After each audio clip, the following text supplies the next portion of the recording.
इस दौरान झालावाड़ में मतदान बूथ पर एक नवविवाहित जोड़ा भी मतदान के लिए पहुंचा। दूल्हा सचिन और दुल्हन प्रीति ने न्यू ब्लॉक स्कूल के मतदान केंद्र पर मतदान किया और ये नया जोड़ा शादी के बाद रस्मों को बीच में छोड़कर पहले वोट करने पहुंचा। परिवार के संग मतदान करने पहुंचे हुए इस नए विवाहित जोड़े ने लोगों को घरों से निकल करके पहले वोट डालने की अपील की है। प्रियंका, ये एक अद्भुत तस्वीर हो जाती है। देखिए, लोकतंत्र का महापर्व है और इस पर्व को भी ये जोड़ा मनाते हुए और बड़ा संदेश दिया है। शादी बाद में पहले मतदान, सुनाते हैं क्या कुछ बोला इन्होंने। का महापर्व है और उसी बीच में मेरी शादी है और मैं समय निकालकर वोट देने आया हूँ। तो जनता से मेरे ये आग्रह है कि टाइम निकालकर वोट दे और सरकार अच्छी बनाए ताकि शिक्षा और डेवलपमेंट अच्छा हो सके। धन्यवाद। आपका नाम क्या? मेरा नाम रवि माली है। लोकतंत्र का महापर्व है और इस महापर्व के दौरान सभी लोग इस आहुति देने आ रहे हैं। लोकतंत्र के महापर्व में झालावाड़ के न्यू ब्लॉक स्कूल के मतदान केंद्र पर इस वक्त हम खड़े हुए हैं, जहां पर एक दूल्हा दुल्हन वोट करने के लिए पहुंचे हैं और साथ में सभी परिवारजन हैं। सभी में खासा उत्साह देखा जा रहा है। हम बात करते हैं जो दूल्हे हैं, आप मतदान के लिए आए हैं, जबकि आज आपकी ज़िंदगी का काफ़ी अहम दिन है, लेकिन आपने समय निकाला, ये कैसे? लोकतंत्र के लिए। तो आप आज काफ़ी व्यस्तता भरा दिन है आपका, लेकिन आप वोट करने के लिए आए हैं, दुल्हन साथ में है। आपने ये सारा किस तरह से प्लान किया, जबकि लोग आते नहीं इस तरह से? पहले विदाई करने का था। सॉरी, घर पे मंदिर पहले मंदिर जाने का था, फिर हम मंदिर नहीं गए, पहले तो वोट डालने घर पे जाने। शादी हो चुकी? जी, शादी को हुई है, रात में शादी हुई है और आज सवेरे सबसे पहले आप वोट करने के लिए आए हैं। वोटिंग के लिए आए। तो आपकी दुल्हन का भी वोट है यहाँ पर? नहीं, उनका इटावा है। यहाँ से वोट डाल के मंदिर में दर्शन करके फिर हम इटावा जाएंगे। इटावा जाएंगे। आपका चूँकि वोट नहीं है, लेकिन आपके दूल्हे का वोट था, लेकिन आप साथ निभाने यहाँ तक आई हैं, कैसा लग रहा है? अच्छा लग रहा है। तो आप क्या अपील करना चाहेंगे, क्योंकि जब आप दोनों अपनी ज़िंदगी का आज अहम दिन है, लेकिन उसके बावजूद आप यहाँ पहुँची हैं, तो जो आम लोग जो घरों से नहीं निकलते हैं, उनके लिए आप क्या कहना चाहेंगे? वो भी अपना वोट नहीं छोड़ना चाहिए। सबका अधिकार है, तो वो अपना वोट जाके कर रहे हैं। टाइम निकाल के वोट करना चाहिए सभी लोगों को। फिर आप चूँकि यहाँ पर वोट देने आए हैं और सभी परिवार वाले यहाँ हैं, कई सारी रस्में हुई हैं, लेकिन रस्में बाकी छोड़कर आप यहाँ पर पहुँच जाएंगे, उसके बाद रस्में होंगी। तो कुल मिला के जो कपिल कह रहे हैं कि रस्में छोड़कर वो वोट देने के लिए पहुँचे हैं, और ये एक बड़ा उदाहरण है। जो लोग घरों से नहीं निकलते हैं वोट देने के लिए किसी भी बहाने से, लेकिन आज चूंकि नव दंपत्ति का पहला ऐसा दिन है जिनकी उनकी ज़िंदगी का अहम दिन है, उसके बावजूद वो लोग वोट करने के लिए यहाँ पहुँचे हैं। इससे उनकी गंभीरता का अंदाज़ा लगाया जा सकता है। और हम सभी लोगों से अपील करते हैं कि वो भी इस नव दंपत्ति की तरह घरों से निकलें और मतदान करें। तरुण शर्मा, न्यूज़ 18 झालावाड़। तो इसी वक्त आपको एक बड़ी जानकारी दे दें, जयपुर में फर्जी वोटर पकड़ा गया। आदर्श नगर विधानसभा सीट पर फर्जी वोटर पकड़ा गया है। महात्मा गांधी स्कूल मतदान केंद्र पर यह फर्जी वोटर पकड़ा गया है। यह बड़ी जानकारी आपको दे रहे हैं। लगातार देखिए, अब पुलिस प्रशासन भी पूरी तरीके से मुस्तैद नजर आ रहा है, कोई फर्जीवाड़ा ना हो इसको लेकर के सुरक्षा कर्मी भी तैनात है। तो जयपुर से जानकारी, जहां पर फर्जी वोटर पकड़ा गया है, अब उससे पूछताछ की जाएगी। और देखिए, अब लगातार ऐसी खबरें भी निकल करके सामने आ रही हैं और जयपुर में फर्जी वोटर पकड़ लिया गया। आदर्श नगर सीट पर फर्जी वोट करने के लिए पहुंचा था। बिल्कुल, तो मतदान कर्मियों के ऊपर ये बड़ी जिम्मेदारी होती है कि एक भी वोट ऐसे ना पड़े जो फर्जी वोटर डालें। जो जेन्युइन वोटर्स हैं वही पोलिंग बूथ तक पहुंचे, और यही वजह है कि डॉक्यूमेंट्स देखे जाते हैं, वोटर आईडी देखी जाती है। इस बार खास सुविधा दी गई है, 12 अन्य आईडी भी आप दिखा सकते हैं, लेकिन ये जो वोटर जिसकी तस्वीर आप देख पा रहे हैं, ये फर्जी वोटर है। और यही वजह है कि जब ये पोलिंग बूथ पर पहुंचा, सुरक्षा के खास इंतजाम और इस फर्जी वोटर को पकड़ लिया गया। बिल्कुल, और देखिए, यहाँ पर चुनाव आयोग पूरी तरीके से पहले से ही तैयारी में, और अभी इस फर्जी वोटर को पकड़ लिया गया है। और चलिए, वोटिंग प्रक्रिया लगातार जारी है। कई दिग्गज चुनावी मैदान में, खास चर्चा भी करेंगे। चर्चा के लिए मेहमान इस वक्त हमारे साथ जुड़ चुके हैं। सुमित गर्ग, प्रवक्ता कांग्रेस से, राजकुमार वर्मा, बीजेपी नेता, डॉक्टर मिथिलेश जैमिनी, वरिष्ठ पत्रकार के तौर पर हमारे साथ जुड़ चुके हैं। तो वहीं डॉक्टर संजय शर्मा, राजनीतिक विश्लेषक के तौर पर इस वक्त हमारे साथ जुड़े हुए हैं। आज चर्चा की शुरुआत सबसे पहले रामकुमार वर्मा जी आपसे करते हुए, क्योंकि बीजेपी कई वादे कर रही है, कई दावे कर रही है, लेकिन क्या आपको लग रहा है अभी तक अगर वोटिंग प्रतिशत पर भी नजर डालें तो यह इतिहास रहा है कि जब वोटिंग प्रतिशत कम रहता है तो बीजेपी हारती है। आप चाहते हैं कि ज्यादा से ज्यादा लोग पहुंचे, लेकिन अब तक के आंकड़े ऐसे नहीं कह रहे हैं। तो आपको लग रहा है कि जो मुद्दे आपने उठाए वो काम कर रहे हैं और जीत होगी बीजेपी की?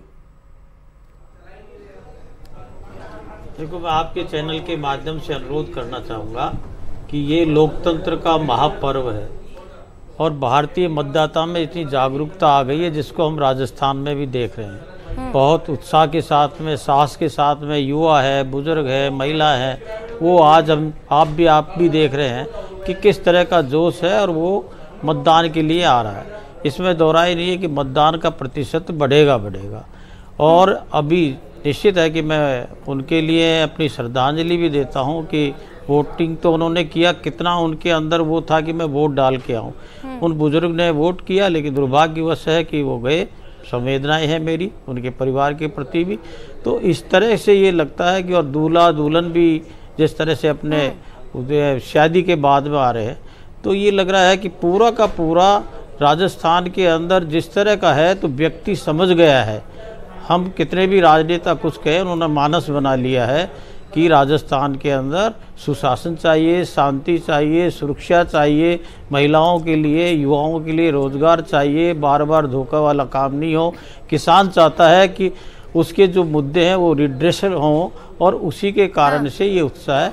और ये उत्साह दिखा रहा है कि जब मतदान बढ़ता है तो निश्चित है कि उसके अंदर सुशासन कौन दे सकता है, ये आप भी समझते हैं, मुझे कहने की जरूरत नहीं है। बिल्कुल, तो आज आप बने रहिए हमारे साथ। है, हमारे संवाददाता बाबूलाल भी हमारे साथ लाइव जुड़े हुए हैं, उन्हीं का रुख कर लेते हैं। बाबूलाल, हम वो तस्वीरें लगातार अपने दर्शकों को दिखा रहे हैं जहां पर ये देखने को मिल रहा है कि बड़ी संख्या में लोग पहुंच रहे हैं मतदान करने के लिए, और जैसे जैसे दिन चल रहा है वोटिंग प्रतिशत भी अब लगातार बढ़ती हुई दिख रही है। अभी फिलहाल आप कहां मौजूद है, जरा तस्वीर दिखाइए, लोग पहुंच रहे हैं मतदान करने के लिए।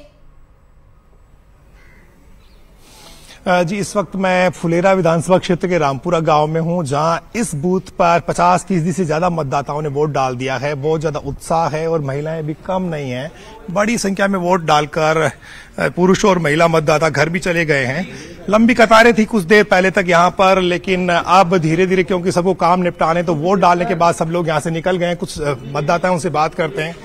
खेती का सीजन चल रहा है अभी, खेती को चल रहे थे तो पहले वोट डालने आए। वोट गिर भाई जा पहले तो हाँ पहले तो वो काम हो पाते क्यों बहुत उम्मीद कर रहे हैं इस बार आप लोग वोट डाल पाए जा वोट डाल पाए जा। अच्छा, बहुत जोश है इस बार लग रहा है इस मतदान केंद्र पर।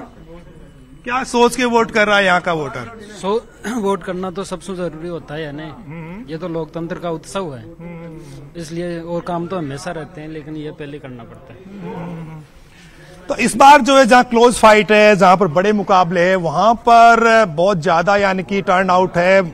वोटर्स घरों से निकलना शुरू हो गए थे। सुबह जब 7 बजे थे तभी से मतदान केंद्रों के बाहर भीड़ नजर आ रही थी। और जहां पर बड़े मुकाबले हैं, जहां बड़े नेता चुनाव लड़ रहे हैं, जहां ट्रायंगुलर है, जहां क्वाड्रिलेटरल फाइट है, वहां पर बड़ी संख्या में जो है इस बार वोट करने के लिए मतदाता आ रहे हैं। लग यही रहा है कि 2013 का जो रिकॉर्ड था 75.04%, वो शायद आज रिकॉर्ड टूट सकता है मैक्सिमम वोटिंग का। तो लग यही रहा है कि जिस तरह का माहौल है, लगातार कोशिश भी की गई थी निर्वाचन विभाग की ओर से, कई खास पहल भी इसीलिए किए गए थे कि ज्यादा से ज्यादा लोग अपने मतों का प्रयोग कर सकें। हमारे साथ महेश भी जुड़े हुए हैं। महेश, किस पोलिंग बूथ पर आप मौजूद हैं? तस्वीरें दिखाइए वहां से और अपडेट क्या है? देखिए प्रियंका, मैं आपको जानकारी देना चाहूंगा कि ये जयपुर जिले की दूदू विधानसभा सीट है। दूदू अब खुद भी जिला बन गया है, लेकिन यहाँ पर जिस तरह से मतदान प्रतिशत जो है वो 44% जो है वो बढ़ा है। यानी सुबह जो मतदान की स्थिति यहाँ पर धीमी थी वो अब रफ्तार पकड़ती हुई नजर आ रही है। तस्वीरों के जरिए आपको मतदान केंद्र की तस्वीरें यहाँ पर दिखा दूं मैं कि किस तरह से जो मतदाता हैं, वो महिला मतदाताओं की कतारें भी हैं, वो आपको यहाँ पर लंबी लंबी देखने को मिल रही है। मतदाता हैं वो वोट डालने के लिए उत्साह से जाते हुए नजर आ रहे हैं। वोट डालने को लेकर के कितना उत्साह? बहुत ज्यादा। इस बार कुछ विकास को वोट डालेंगे आप? बिल्कुल, विकास के नाम से। अच्छा, क्या वोट डाल दिया? अभी आप डालने जा रहे हैं? डालने जा रहे हैं। वोट डालने जा रहे हैं? अभी डालने जा रहे हैं सर। कितना उत्साह है वोट डालने का? बहुत बहुत बहुत। हाँ, कुछ महिलाएं आगे से दिखी आवाज दे रही। हाँ आंटी कुछ बता रहे थे, भीड़ घनी हो रही है। भीड़ ज्यादा है यहाँ? हाँ, भीड़। कितनी देर हो गई आपको लाइन? 1 घंटा हो गया। 1 घंटे से हो गया? हाँ 1 घंटा हो गया आपको भी? बहुत देर हो गई, बहुत देर हो गई है। अच्छा, उन लोग को क्या बोलेंगे अभी जो आए नहीं है वोट डालने के लिए, उन लोग को क्या बोलेंगे आप? मेरा कहना ये है कि जल्दी से आ जाए वो भी। हाँ। और वो अपना वोट दीजिए। वोट जरूरी क्यों? वोट जरूरी है। आप बताइए कि वोट आपको क्यों लगता है जरूरी है? जरूरी है, इससे क्या है अपनी पहचान भी बनती है। और जैसे ये है कि ये लोकतंत्र में हर व्यक्ति की अपनी जिम्मेदारी है, ये जिम्मेदारी है, ये अधिकार के साथ में जिम्मेदारी भी है। आप वोट डालने जा रहे हैं, किस तरह का उत्साह? बहुत सारा उत्साह है। पहला वोट डाला है आपने? हाँ डाला है ना। अच्छा, आप कहाँ से आए? यहाँ से दूध से। अच्छा, आपने वोट डाला? अभी डालने जा रहे हैं सभी ये कतारें डालने के लिए।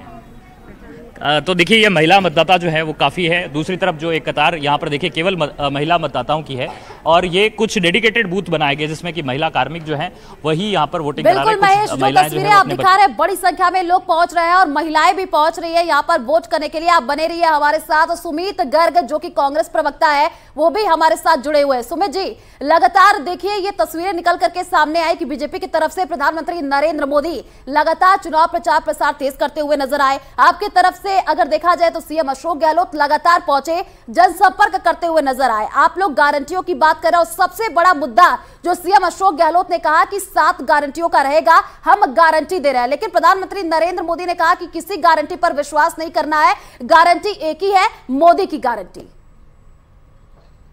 बिल्कुल मैडम, मोदी की गारंटी है। मोदी की गारंटी का मैं आपको आलम बताता हूं। किसी देश में की स्वतंत्रता का मापदंड होता है किस देश में प्रेस कितनी स्वतंत्र है। इस देश में प्रेस की स्वतंत्रता का आलम ये देखिए, ये इस देश में 180 देशों का अगर प्रेस फ्रीडम इंडेक्स है तो हिंदुस्तान उसमें 161वें नंबर पर है। और ये अखबार की कटिंग कहती है कि इंडिया में प्रेस फ्रीडम वेरी बैड। दूसरी बात आती है कि इनसिक्योरिटी इंडेक्स की वहां के नागरिकों में कितनी असुरक्षा है। ये देखिए हमारे नागरिक, और ये इंडेक्स 172 है 180 देशों में। केवल हमसे आगे तो हमसे पीछे सीरिया और पाकिस्तान जैसे देश हैं। तो इन्होंने कैसा राम कुमार वर्मा जी, अब आप प्रेस फ्रीडम की बात करेंगे तो बीजेपी इमरजेंसी को लेकर तो घेरेगी। मैडम इमरजेंसी इतिहास की बात होगी, आज उस पर बात नहीं हो सकती। आज की बात, मैं आज के आंकड़े दिखा रहा हूँ। इमरजेंसी 40, अगर आपको उस पर डिबेट करनी है तो मैं उस पर भी आ जाता हूं, लेकिन ये आपने जो सवाल सुशासन का पूछा मैं उसकी बात कर रहा हूं। फिर मोदी का सुशासन मैं बताता हूं। इस देश की रीढ़ की हड्डी अगर कोई है तो वो किसान है। आपने देखा अपने 2 साथियों के लिए क्या बिल लेके आए थे, 3 काले कानून लेके आए। हमारा देश का किसान 1 साल से ज्यादा। ठीक है, मैं आपके पास लौटूंगी। इस बीच बड़ी खबर और अपडेट सामने आ रहा है। 1 बजे तक के रुझान सामने आ चुके हैं। वोटिंग प्रतिशत से जुड़ा ये बड़ा आंकड़ा, राजस्थान में 1 बजे तक 40.27% मतदान हो चुके हैं। आंकड़े लगातार आपको बता रहे हैं, एक कर 2-2 घंटे के अंतराल में ये आंकड़े सामने आ रहे हैं। वोटिंग परसेंटेज लगातार आपको बता रहे हैं, 1 बजे तक का ये आंकड़ा सामने आया है। 1 बजे तक ये आंकड़े आपको बताते चले। जयपुर ग्रामीण में मतदान लगातार जारी है, सभी जगहों पर मतदान किए जा रहे हैं। 43% मतदान शाहपुरा में हुआ है। फुलेरा में 1 बजे तक 40.17% मतदान हो चुका है।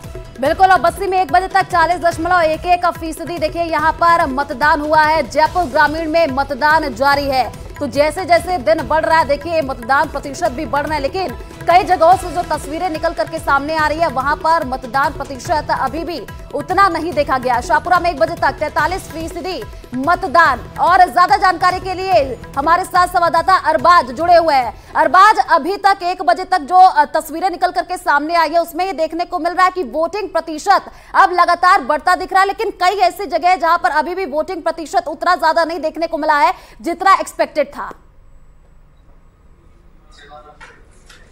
जी बिल्कुल, देखिए करीब 40% जो औसत राजस्थान के अंदर मतदान 1 बजे तक हो चुका है। और जो आंकड़े जारी किए गए हैं उसके हिसाब से जो अगर देखा जाए तो धौलपुर काफ़ी आगे है और दूसरे ज़िले ऐसे भी जहां पर जो वोटिंग परसेंटेज उतना नहीं हुआ है जितनी उम्मीद थी। फिलहाल आप देख सकते हैं कि मैं स्टेट बोर्ड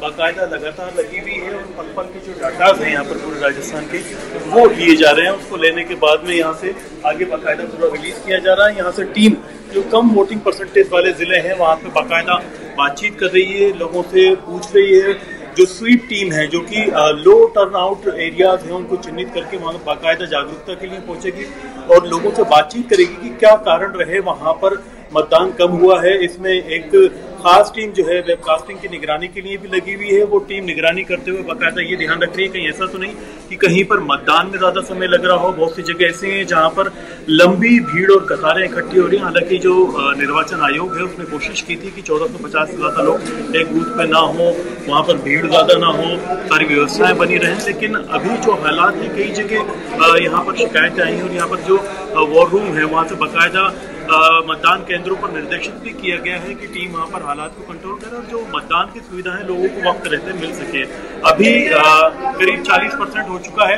आप देखें तो करीब 6 घंटे हो चुके हैं। सुबह 7 बजे मतदान स्टार्ट हुआ था, 9 बजे पहला आंकड़ा जारी किया गया था 9.77 का, उसके बाद में 11 बजे 24% मतदान हो चुका था। और अब आप अगर देखें तो 40% का आंकड़ा छू चुका है राजस्थान। और 40% का मतलब आप ये मान करके चलिए कि राजस्थान में जो टोटल वोटिंग है, मतदाता हैं, वो 2 करोड़ से ज़्यादा लोग अपने मताधिकार का उपयोग कर चुके हैं और अभी भी ये परसेंटेज जारी है। और सबसे ज़्यादा जो वोटर टर्नआउट आता है वो आता है 3 से 5 के बीच में। ऐसे में सभी लोगों को अलर्ट मोड पर रखा गया है कि जो कोशिश है निर्वाचन आयोग की कि सभी राजस्थानियों को पूरा मौका मिले वो मिलना चाहिए। और ऐसा माना जा रहा है कि जो हाई अलर्ट मोड रहेगा वो 3 से 5 का रहेगा।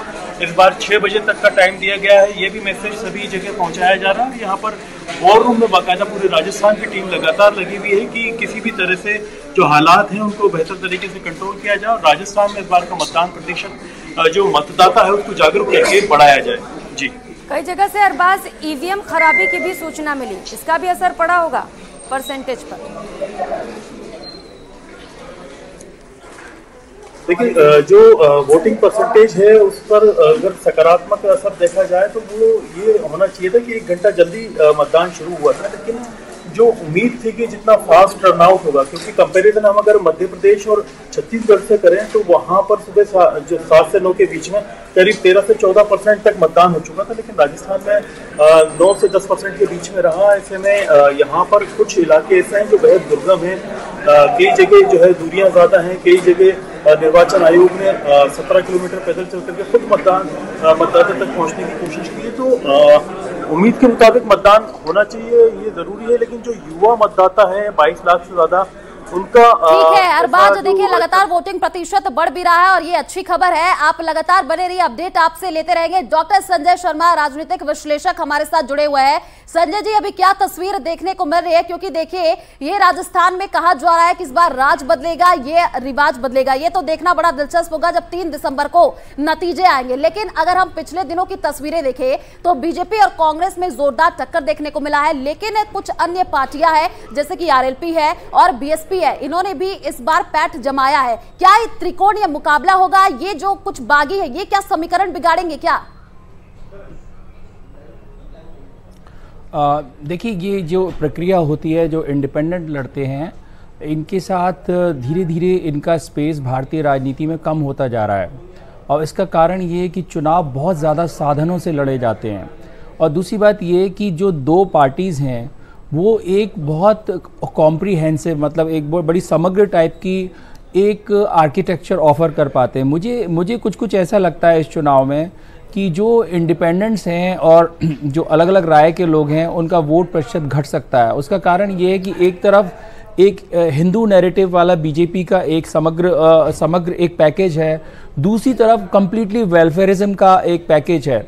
अब वेलफेयरिज्म जो होता है उसकी एक अलग फीचर होता है। ये जो पार्टीज, जो छोटी पार्टी कभी होती हैं, ये आम तौर पे एक बहुत बड़ी डिमांड के लिए कोई मामला उठाती हैं, या ये पहचान पे चुनाव लड़ती हैं, या ये कि समाज के उन वंचित वर्गों की बात उठाती हैं जो इस नैरेटिव से बाहर रह गया है। तो अब जब ये वेलफेयरिज्म को इतना ज़्यादा टारगेट किया गया है, जगह जगह अलग अलग सेगमेंट में है, तो मुझे ऐसा लगता है कि जो जातीय पहचान की किसी क्षेत्रीय उसके अलावा इन छोटी पार्टियों को टिकना मुश्किल हो जाएगा और इंडिपेंडेंट्स को टिकना मुश्किल हो जाएगा। चुनाव धीरे धीरे इस बाइपोलर की तरफ खिंचता जाएगा। आज आपको अंदाज़ा लगेगा। देखिए, सब नई बातें हैं। मैं थोड़ा सा हिस्टोरिकल पर्सपेक्टिव की बजाय वो बातें करना चाहता हूं जो हमें और ब्रॉडर अलग अलग अध्ययनों से पता लगता है। तो हमें इस बार ये देखना होगा कि होता है कि नहीं होता है। ये चुनौती, क्योंकि साधन बहुत ज़्यादा चाहिए। आपको देखिए, चुनाव का अनुमान लगाने और मैनेज करने के लिए एक पार्टी की जो सबसे बड़ी गारंटी है कि वो अच्छा लड़ाई लड़ सकती है, वो उसका बूथ मैनेजमेंट है। और एक बूथ को मैनेज करने के लिए आपके पास करीब करीब 40-50 लोगों की ज़रूरत होती है। और 40-50 लोग अगर किसी पार्टी ने नहीं जुड़, जो जाति वाली पार्टी है उसकी समस्या, उसके सारे लोग एक आसपास इकट्ठे हो जाते हैं। और बहुत सारे इलाके उनसे काउंटर पोलराइजेशन वाले हैं, उन बूथ पर लोग ही नहीं होते उनके। तो अब ये जो धीरे धीरे जब से भारतीय जनता पार्टी ने और दूसरी पार्टियों को, खासतौर से भैरव सिंह जी के नेतृत्व में और पार्टियों को अपने बीच मिला लिया, तब से ज़्यादा बाइपोलर होता जा रहा है। एक और जो सबसे ज़्यादा वोट लेते थे इनमें वो बीएसपी है। और बीएसपी की एक सबसे बड़ी समस्या ये है कि बीएसपी के वोटर ने उम्मीद खो दी है कि जो उनकी शीर्ष नेताएं मायावती, वो कहीं राजनीति की सत्ता के किसी दौड़ में रह गई हैं। अब उस हालत में उन्हें देखना पड़ता है कि हम लोकल लेवल पे किससे अपना अलायंस करें जिससे हम अपने आप के लिए बेस्ट डील ले सकें। संजय शर्मा जी, चूंकि जाति एक बड़ा फैक्टर है हराने और जिताने में, कांग्रेस ने एक बड़ा दाव खेला है जातीय जनगणना का। क्या आपको लग रहा है कि इसका फायदा कांग्रेस को इस चुनाव में मिल सकता है? क्योंकि बीजेपी इस बार हिंदू वोट के ध्रुवीकरण की कोशिश करती हुई नजर आई। जी देखिए, जातीय जनगणना के पीछे 2-3 कारण है। राजनीतिक कारण स्पष्ट रूप से आप मान लीजिए कि हिंदू इकट्ठा ना हो, जिसकी कोशिश बीजेपी की है, ये एक इनकी राजनीतिक बात लगती है। लेकिन आर्थिक सोच में एक परेशानी लोगों के बीच में है। जैसे आप देखिए कि जो आरक्षण का लाभ मिल रहा है वो हो सकता है कहीं किसी खास जाति को, जो शोषित वर्ग में से सबसे ऊंची जाति है, जिसकी संख्या ज़्यादा है, उस वर्ग को मिल रहा है। अब समस्या आती है कि उसी वर्ग के लोग अंदर अंदर ये महसूस करते हैं कि हम तो इससे छूट गए दौड़ से। ये हमने पिछले 20 साल का बिहार का एक्सपेरिमेंट देखा है, जहाँ पे अति दलित और अति पिछड़ा टाइप की कैटेगरीज बनाई गई। और वहाँ ये वो जो गेम था उसको बाद में बीजेपी ने उत्तर प्रदेश में भी रेप्लिकेट करके देखे। आप देखिए कि जो नीतीश कुमार खुद हैं, ये अति पिछड़ा और अति दलित वाली बात कह के राजनीति में यहाँ तक पहुंचे हैं। फिर आप दूसरी तरह से भी सोचिए कि सच में हम जो विकास के दौर में कहीं बीजेपी को नुकसान ना हो जाए इससे। नहीं, बीजेपी को नुकसान नहीं इसलिए नहीं होगा। मैं ये कह रहा हूँ, मतदाता के सामने स्पष्ट है कि जो विजन केंद्र सरकार का रहा माननीय नरेंद्र मोदी जी के नेतृत्व में, उनमें स्पष्टता है कि जो उन्होंने कहा उसको किया, और जो संकल्प लेते हैं और वादा करते हैं उसको पूरा किया है।